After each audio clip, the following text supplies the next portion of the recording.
열왕기하 18장 13절에서 25절입니다. 오늘은 히스기야 왕은 의인인데 의인이 당하는 고난에 관해서 하나님 말씀을 나누겠습니다. 먼저 13절부터 14절 말씀 우리 한 목소리로 함께 합독하시겠습니다. 히스기야 왕 제14년에 아수르의 왕 산헤립이 올라와서 유다 모든 견고한 성읍들을 쳐서 점령하매 유다의 왕 히스기야가 라기스로 사람을 보내어 아수르 왕에게 이르되 내가 범죄하였나이다. 나를 떠나 돌아가소서. 왕이 내게 지우시는 것을 내가 당하리이다 하였더니 아수르 왕이 곧 은 300달란트와 금 30달란트를 정하여 유다 왕 히스기야에게 내게 한지라. 어제 우리는 유다 왕 히스기야에 관해서 말씀을 시작했습니다. 히스기야에 관한 기록은 18장, 19장, 20장 이렇게 3장에 걸쳐서 많은 양으로 기록되어 있습니다. 특별히 또 히스기야는 유다의 왕들 가운데 아주 선한 왕으로 다윗의 길로 행하고 하나님 보시기에 정직히 행했고, 그리고 바알 신상들을 찍어 버리고 또 아세라 목상을 찍고 이렇게, 그리고 이제 어제 우리가 나눈 말씀이 이제 놋뱀을 부서뜨리면서 그 이름을 느후스단이라 이렇게 이제 붙였다고 말씀 나눴어요.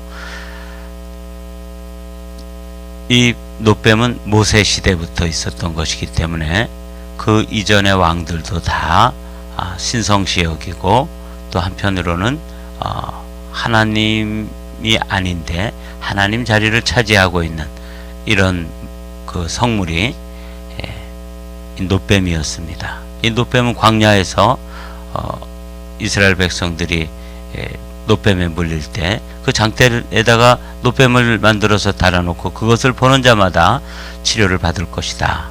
근데 정말 놀랍게 하나님의 은혜로 치유되는 것을 경험했지요. 그리고 거기까지여야 하는데, 그런 신통한 경험을 한 이스라엘 백성들을 대대로 이제 그것을 물려가면서 그것을 신성시하고 또 급기야는 우상의 자리에까지 차지하도록 그렇게 섬겼다. 그런데 이제 다윗 시대에도 솔로몬 시대에도 있었을 텐데 그것을 깨뜨리지 못했지만 이 히스기야 왕 시대에 와서 그것을 깨뜨려서 느후스단이다. 이렇게 이제 어제 우리가 말씀을 나눴어요. 참 중요한 의미가 들어 있어요. 히스기야는 그것을, 그 놋뱀, 그 신성하고 또 오랜 전통으로 섬기던 그 놋뱀을 깨뜨려 버리고 그 뭐라고 불렀냐면 느후스단이라는 뜻은 무슨 뜻이냐면 놋의 조각이다. 이건 아무것도 아니다. 이건 놋의 조각에 불과한 것이고 이건 놋의 조가리에 불과한 것이다. 그러니까 그들이 섬겼던 그 돌 우상 바알이죠. 바알도 깨뜨려 버리고 이건 돌 조각에 불과한 것이고, 그리고 이 아세라 여신은 나무로 되어 있는데 그 목상을 찍어 버리고 이거는 나무 조각에 불과한 것이고, 그들 대대로 모세 때 만들었고 대대로 섬기던 그 신성한 성물로까지 여겨지는 그 놋뱀도 깨뜨리고 이거는 놋의 조각에 불과하다. 그래서 어제 우리가 그런 말씀 나눴죠. 너무 소중한 것인데 이 소중한 가치가 두 가지의 가치가 있다고 말씀드렸습니다. 하나는 도구적 가치, 하나는 목적적 가치. 근데 이 도구적 가치는 이 가치가 있는 것인데, 소중한 것인데, 그러나 그것은 가치의 그 정도에 있어서 유한한 것입니다.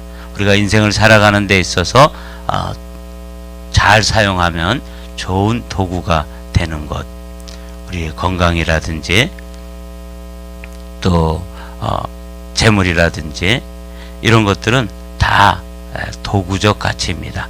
우리가 이 땅을 살아가는데 잘 사용하면 우리 삶을 풍요롭고 윤택하게 만들어주는 그런 도구가 된다는 것이죠. 그러나 이것이 목적이 될 때 인생의 이제 가치가 전도된다. 어제 그렇게 말씀을 나누었어요. 제가 왜 이렇게 어제 말씀을 요약하냐면 그 이야기 후에 이제 9절부터 12절까지는 오늘 우리가 이제 건너뛰었는데 그거는 북이스라엘의 호세아 왕 이야기가 거기 또 한편 반복되었습니다. 이미 호세아 왕 북이스라엘의 멸망에 관해서는 우리가 말씀을 나누었기 때문에 이제 그 이야기는 스킵을 하고, 그렇게 여호와 보시기에 정직하고 또 정말 깨뜨려야 될 것들을 깨뜨리고 본질을 꿰뚫어 볼 수 있는 그런 믿음의 안목을 가진 이 히스기야에게는 어려움도 없어야 되고 고난도 없어야 되고 그러면 참 좋겠죠. 근데 이제 오늘 이 13절의 이야기가 우리를 조금 좀 당황스럽게 만드는 이야기예요. 그렇게 하나님의 뜻대로 살고 믿음으로 살고 의인으로서 삶을 살려고 애쓰는 히스기야에게도 큰 고난, 인생의 통치자로서 그 나라 전체의 위기를 만나더라. 이 참 우리로 하여금 이런 이야기는 살짝 빼고 히스기야가 믿음으로 살았기 때문에 잘 되고 또 형통하고 또 부해지고 나라는 강해지고 이런 이야기만 들어있으면 얼마나 좋겠습니까? 그런데 히스기야에게도 고난이 찾아왔다. 이런 이야기는 오늘 우리에게 적용하면 우리가 새벽 기도를 하고 또 믿음으로 살고 주님 뜻대로 이렇게 산다 할지라도 때때로 우리에게도 걱정거리, 근심거리, 고민거리, 또 위기 이런 것들이 다 찾아올 수 있다 하는 것을 이야기해 주는 거예요. 한번 함께 나누도록 하죠. 히스기야 왕 제14년에 아수르 왕 사네립이 올라와서 유다 모든 견고한 성읍들을 쳐서 점령하며, 이 히스기야는 북이스라엘이 아수르에게 멸망했지만 이 유다와 히스기야는 이 아수르 왕에게 조공을 바치거나 그쪽 나라의 이제 친 아수르 정책을 사용하지 않았습니다. 그러니까 뭐 당시 신흥 강국인 아수르 왕이 볼 때는 아주 눈에 가시와 같고 미운 털이 베길 수밖에 없는 그런 조그만 나라가 자기들을 저항하니까 쳐들어와서 많은 성읍들을 이제 점령했다, 이렇게 보는 거죠. 유다의 왕 히스기야가 라기스로 사람을 보내어 아수르 왕에게 이르되 내가 범죄하였나이다. 나를 떠나 돌아가소서. 왕이 내게 지우시는 것을 내가 당하리이다 하였더니 아수르 왕이 곧 은 300달란트와 금 30달란트를 정하여 유다 왕 히스기야에게 내게 한지라. 이걸 잠깐 지도로 살펴보면 이렇게 볼 수 있어요. 예루살렘에 히스기야가 있었겠죠. 헤브론은 유다의 남쪽 지역이라는 거 여러분들이 아시죠? 그 라기스라고 하는 지역이 바로 저 지역입니다. 그러니까 저 북쪽으로부터 와가지고 예루살렘과 헤브론 지역을 제외한 많은 지역을 이제 특별히 지중해 쪽으로 다 점령을 하고 이제 라기스 성에 와서 예루살렘을 점령하기 직전에 히스기야가 항복을 했습니다. 그리고는 아주 비굴하게 무릎을 꿇은 거예요. 내가 잘못했다. 내가 범죄했다. 뭐 어떠한 처벌을 하더라도 달게 받겠습니다. 그랬더니 은 300달란트와 금 30달란트를 이제 내도록 그렇게 요구를 한 거죠. 그랬을 때 이게 이제 어마어마한 금액입니다. 그래서 이 히스기야는 아주 있는 것을 탈탈 털어다가 다 바치죠. 히스기야가 이에 여호와의 성전과 왕궁 곳간에 있는 은을 다 주었고 또 그때 유다 왕 히스기야가 여호와의 성전 문의 금과 자기의 모든 기둥에 입힌 금을 벗겨 모두 아수르 왕에게 주었더라. 히스기야가 이제 일대 위기를 맞이하면서 제가 이렇게 히스기야의 모습을 보면 하나님 앞에 나와서 기도한 흔적이 없어요. 그냥 너무 강력하게 쳐들어오니까 화급한 김에 가가지고 항복을 하고 뭐 어떤 벌이라도 달게 받겠습니다. 그랬더니 은 300달란트, 금 30달란트. 찾아봤더니 은이 300달란트면 은이 11톤이래요. 그러니까 이 11톤의 은을 지금 뭐 15톤 추록 같은 거에다 가득 실어다가 주려면은 이게 뭐 정말 어마어마한 양을 부과한 거죠. 다 탈탈 털어다가 줬어요. 이제 그러면 이 위기를 이제 끝나면 좋겠는데, 이제 정말 위기는 여기서부터 이제 시작됩니다. 아수르 왕이 다르단과 랍사리스와 랍사게로 하여금 대군을 거느리고 라기스에서부터 예루살렘으로 가서 히스기야 왕을 치게 하며 그들이 예루살렘으로 올라가니라. 그들이 올라가서 윗못 수도 곁 곧 세탁자의 밭에 있는 큰 길에 이르러 서니라. 그들이 왕을 부르매 hil기야의 아들로서 왕궁의 책임자인 엘리야킴과 서기관 셈나와 아삽의 아들 사관 요아가 그에게 나가니. 보니까 이제 상대방의 이 다르단, 랍사리스, 랍사게, 이게 사람들의 이름이 아니라 그러더라고요. 이게 이제 영어 성경을 봤더니 Commander of the Army 이렇게 되어 있어요. 그러니까 그들의 어떤 군대에 한 그 사령관들이 이제 이렇게 그 3명을 보낸 거예요. 군 사령관들, 군대 장관들이죠. 그리고 이쪽에서도 이제 3명의 협상을 하기 위해서 서기관, 그 다음에 왕궁의 책임자 엘리야킴, 셈나, 그리고 사관 요아, 이런 사람들이 이제 나가서 그들을 만나게 되는 이런 장면을 보게 돼요. 은 300달란트와 금 30달란트를 보냈으면 만족하고 그냥 돌아가면 되는데, 이 아수르 왕은 이름이 산헤립이었는데 약속도 지키지 않고 받을 것은 받은 대로 그냥 챙기고 그 다음에 다시 막 쳐들어온 거죠. 이러니까 이제 이게 히스기야로서는 낭패스러운 일이 된 거죠. 여기 보면 이제 오늘 우리가 살펴볼 말씀이 이 랍사게라고 하는 인물이 와서 심리전을 펴요. 전쟁은 현대전이나 이 고대의 전쟁이나 언제나 이 마음이 중요한 것 같아요. 심리적으로 위축되게 만들고 심리적으로 두려움에 떨게 만들면 그 두려움에 떠는 쪽이 지는 거거든요. 그래서 이 군대 장관들이 와가지고 막 공갈을 치고 협박을 하고 심리적으로 압박을 하는 그런 모습을 보게 되는데, 제가 오늘 이 말씀을 보면서 이건 뭐 내용은 어렵지 않아요. 이 랍사게가 온갖 협박과 공갈을 치고 있습니다.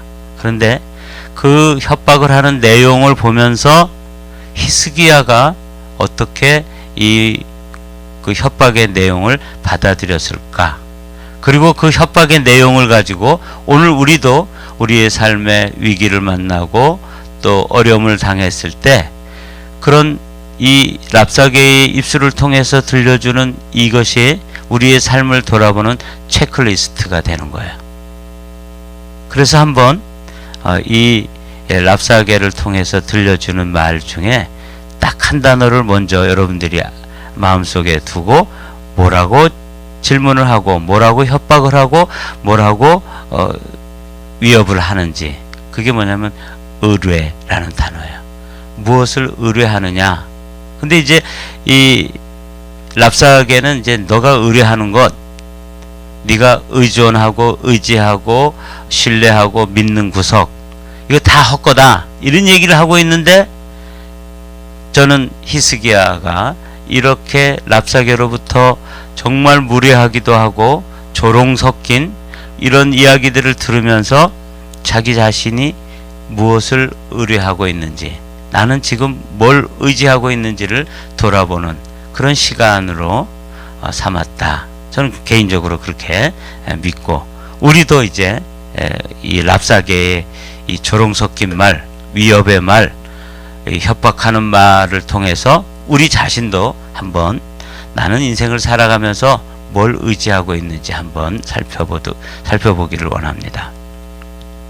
랍사게가 그들에게 이르되 너희는 히스기야에게 말하라. 대왕 아수르 왕의 말씀이 내가 의뢰하는 이 의뢰가 무엇이냐 이렇게 묻고 있는 거예요. 너희들이 믿는 건 뭘 믿고 지금 이렇게 저항을 하고 있는 것 같은데 그 믿는 게 뭐냐 이렇게 이제 질문을 하는 거예요. 근데 이게 랍사게의 말을 자세히 이렇게 따져보면 히스기야를 부를 때는 히스기야 왕이라고 부르지 않고 히스기야 그냥 이름을 부르고, 자기 아수르 왕을 부를 때는 대왕, Great King이라고 부르는 걸 보게 돼요. 이건 정말 자존심 상하는 일이죠. 유다인들로서는 자신들의 왕을 이름 부를 때는 적국의 일개 장관이 와가지고 히스기야 뭐 그 녀석 뭐 이렇게 부르면서 자기의 왕을 부를 때는 아주 대왕이라고 부르는 거야. 그러면서 그가 질문하는 것, 오늘 우리 노란 하이라이트를 잘 보시면 내가 의뢰하는 이 의뢰가 무엇이냐 이렇게 질문하고 있어요. 그러니까 이제 이 조롱 섞인 말, 이 협박과 공갈의 말을 들으면서 이제 생각해 보는 거죠. 히스기야와 유다 사람들은 우리가 지금 뭘 믿는 거야? 은도 갖다 주고 금도 갖다 주고 이러면서 자신들의 경험을 의지하고 또 자신들의 노하우 또 자신들의 지혜를 의지해서 지금 이 위기를 모면하려고 그러는데, 그거는 다 받을 것은 다 받고 또 와가지고 쳐들어와서 이제 목숨까지 내놓으라 그러면서 협박을 하는데, 그의 질문의 내용이 내가 의뢰하는 이 의뢰가 무엇이냐 이렇게 질문하고 있는 거예요. 그래서 제가 이 말씀을 어제 저녁에 이렇게 묵상하면서 흥미롭다. 이 질문을 받은 히스기야는 그 마음속에서 어떤 생각을 했을까? 그리고 이 열왕기 상하, 열왕기서를 받아든 처음 독자들, 바벨론 포로로 잡혀가서 지금 포로 생활을 하고 있는 그 유대인들은 어떤 생각을 했을까? 그리고 지금 이민자로 살아가는 저와 여러분들은 이 질문 앞에서 어떤 생각들이 떠올라야 되는가? 이렇게 이제 질문을 해보니까 평범한 본문이지만 굉장히 우리에게 도전이 되는 그런 본문으로 말씀이 살아서 우리에게 다가왔습니다. 히스기야는 생각해 봤겠죠. 내가 다윗의 길로 정직히 행하고 하나님께서도 또 사람들에게서도 내가 다 인정받는 왕인데, 산헤립이 쳐들어왔을 때 아무런 생각 없이 그 숫자를 보고 그 군대의 위용을 보고 또 그 군대가 강성하다고 하는, 강력하다고 하는 그런 소문을 듣고 그냥 아무런 저항도 하지 못하고 무릎 꿇고 가가지고 돈 다 갖다 주고 뭐 다 내줬는데, 이게 위기가 그치질 않고 더 큰 위기로 다가올 때, 그리고 너 의지하는 게 뭐야? depend on 이라고 되어 있더라고요. 네가 의존하고 네가 의지하고 지금 내가 신뢰하고 내가 믿는 게 뭐냐? 이렇게 물어볼 때 이 히스기야의 마음속에서 어떤 생각이 떠올랐을까? 아차, 내가 믿음의 사람인데 하나님의 뜻, 하나님의 의지, 하나님의 계획, 그리고 하나님 자신을 믿는 그 믿음 가운데서 어느새 그 믿음은 뒷전으로 밀어놓고 자신의 지혜, 자신의 방법, 자신의 경험, 자신의 노하우만 가지고 이 일을 처리하고 있구나. 적국의 장수의 말이지만 그 말이 비수처럼 히스기야의 마음에 다가왔을 것이다. 그리고 바벨론 포로로 잡혀가서 이 글을 읽고 있는 처음 독자들, 그 포로들은 야, 우리가 뭘 지금 믿고 있는 거야? 우리가 뭘 의뢰하다가 이 모양이 되었지? 이렇게 그 질문에 대해서 자신들의 삶을 돌아보고 반성하게 되고 자신들의 삶을 점검해 보는 거죠. 오늘도 우리는 이 랍사게라고 하는 이 군대 장관이 히스기야를 향해서 던졌던 이 질문이 이민자로 살아가는 저와 여러분들에게도 질문으로 다가와야 되는 것이죠. 너 뭐 믿고 사냐? 기도한다 그러고 또 믿음을 가지고 산다 그러고 주님 앞에 정말 주님과 동행하며 예수님의 사람으로 산다고 말은 하는데 좀 힘든 일 만나고 좀 어려운 일이 만났을 때 그 순간에 무엇을 의뢰하고 무엇을 믿고 무엇을 의존하느냐 이렇게 질문하는 거예요. 굉장히 중요한 질문이 아닐 수 없죠. 그러면서 이제 여러 가지 이야기들을 해요. 네가 의존하는 거 다 아무것도 아니다. 그러니까 와서 다시 한번 목숨을 내놔라 이런 말이에요. 내가 싸울 만한 계교와 용력이 있다고 한다마는 용력이라는 건 용기와 힘이죠. 그리고 계교라는 건 뭐 지혜 같은 거예요. 이런 거 있다고 그러는데 그거 의지하느냐? 이는 입에 붙은 말뿐이라 내가 이제 누구를 의뢰하고 나를 반역하느냐. 그래서 이건 이제 랍사게의 말이지만 결국 그 뒤에 있는 산헤립의 말로 지금 히스기야에게 이야기하고 있는 거죠. 내가 이제 누구를 의뢰하느냐. 그래서 이런 질문이 계속 반복되는 걸 보면서 나는 목회자로서 내가 한 사람의 성직자로서 나는 뭘 의뢰하고 사는지 돌아보게 되더라고요. 나 진짜 그냥 목회 한 30년 했기 때문에 그동안의 노하우와 경험을 의지해서 내가 목회하는가? 아니면 매 순간순간 주님을 의뢰하고 주님께 의지하고 주님 바라보면서 주님과 동행하면서 이 목회를 하고 있느냐? 이렇게 이제 저 자신을 돌아보는 소중한 시간이 되었습니다. 내가 이제 누구를 의뢰하느냐? 이제 내가 너를 위하여 저 상한 갈대 지팡이 애굽을 의뢰하도다. 이건 지금 산헤립이 보낸 랍사게가 그냥 막 지금 생각대로 막 찌꺼리는 거예요.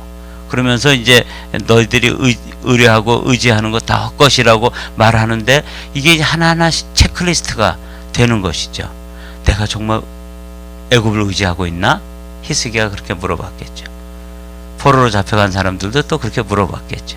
그리고 오늘 우리도 이 세상 애굽이라고 하는 게 이 미국과 같이 큰 강대국이고 전통적으로 대국이었는데 이 나라의 그냥 이 나라의 시스템 나라만 그냥 세상 것만 의지하는가 이렇게 돌아보게 되는 거죠. 이제 내가 너를 위하여 저 상한 갈대 지팡이 애굽을 의뢰하도다. 사람이 그것을 의지하면 그의 손에 찔려 들어갈지라.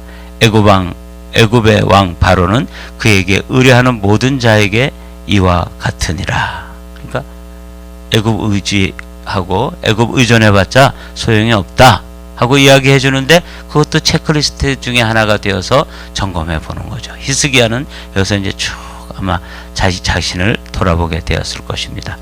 너희가 내게 이르기를 우리는 우리 하나님 여호와를 의뢰하노라.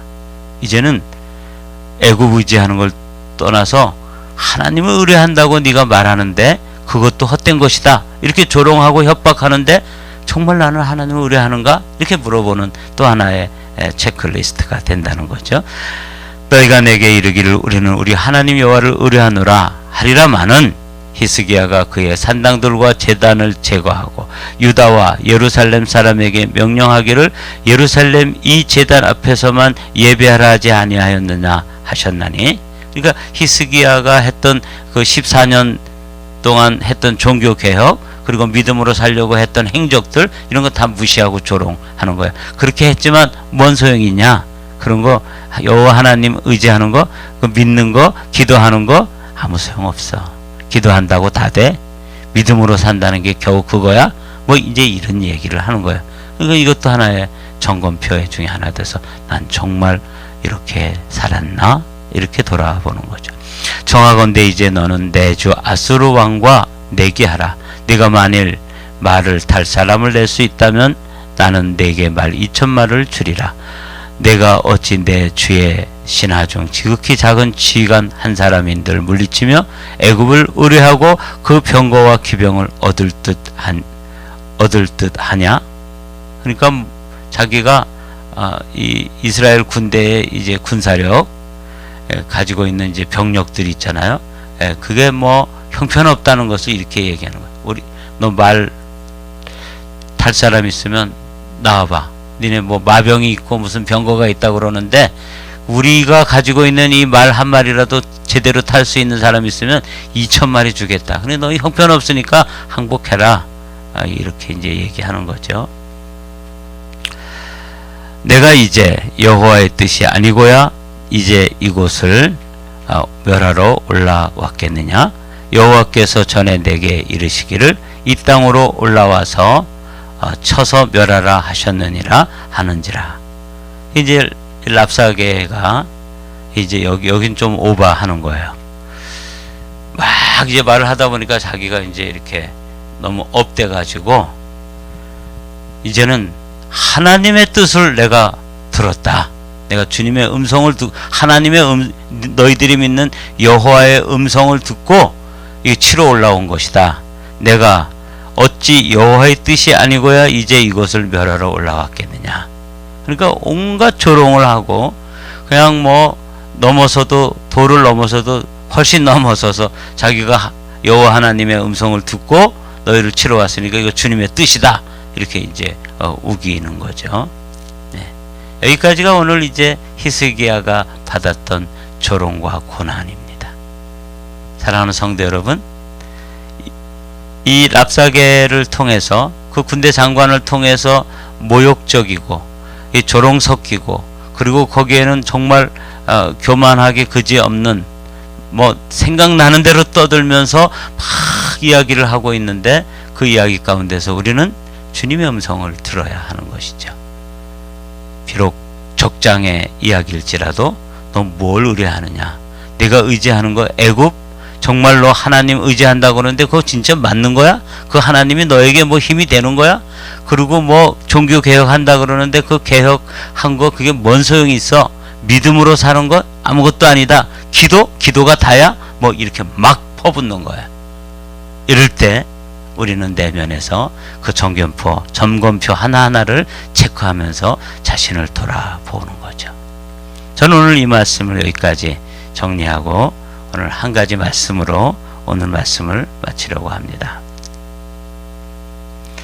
우리 시편 37편 3절에서 7절 말씀을 우리 함께 한 목소리로 천천히 읽어보실까요?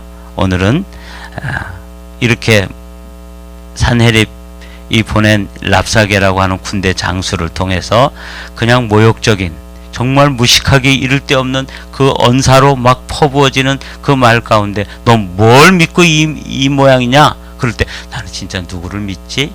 이렇게 이제 점검을 한 후에 오늘 우리 시편 37편의 말씀으로 우리의 그 생각을 정리하기를 원합니다. 다 같이 읽어볼까요? 시작. 여호와를 의뢰하고 선을 행하라. 땅에 머무는 동안 그의 성실을 먹을거리로 삼을지어다. 또 여호와를 기뻐하라. 그가 내 마음의 소원을 내게 이루어 주시리로다. 내 길을 여호와께 맡기라. 그를 의지하면 그가 이루시고 내 의를 빛같이 나타내시며 내 공의를 정오의 빛같이 하시리로다. 여호와 앞에 잠잠하고 참고 기다리라. 자기 길이 형통하며 악한 꾀를 이루는 자 때문에 불평하지 말지어다. 사랑하는 성도 여러분, 이 명령형으로 되어 있는 것을 제가 다시 한번 읽어볼게요. 여호와를 의뢰하고 선을 행하라. 또 여호와를 기뻐하라. 내 길을 여호와에게 맡기라. 여호와 앞에 잠잠하고 참고 기다리라. 우리 하이라이트 되어 있는 것만 한번 읽고 오늘 우리가 이 말씀 붙잡고 우리가 믿음으로 살아도 고난을 당하고 때로는 히스기야처럼 이렇게 모욕적인 언사를 듣게 되고 온갖 조롱과 모욕을 당하게 되지만 이때도 주님께서는 우리에게 주시는 말씀이 이 노란 하이라이트의 명령형입니다. 다 같이 읽어보죠. 시작. 여호와를 의뢰하고 선을 행하라. 또 여호와를 기뻐하라. 내 길을 여호와에게 맡기라. 네, 7번 7절 시작. 여호와 앞에 잠잠하고 참고 기다리라.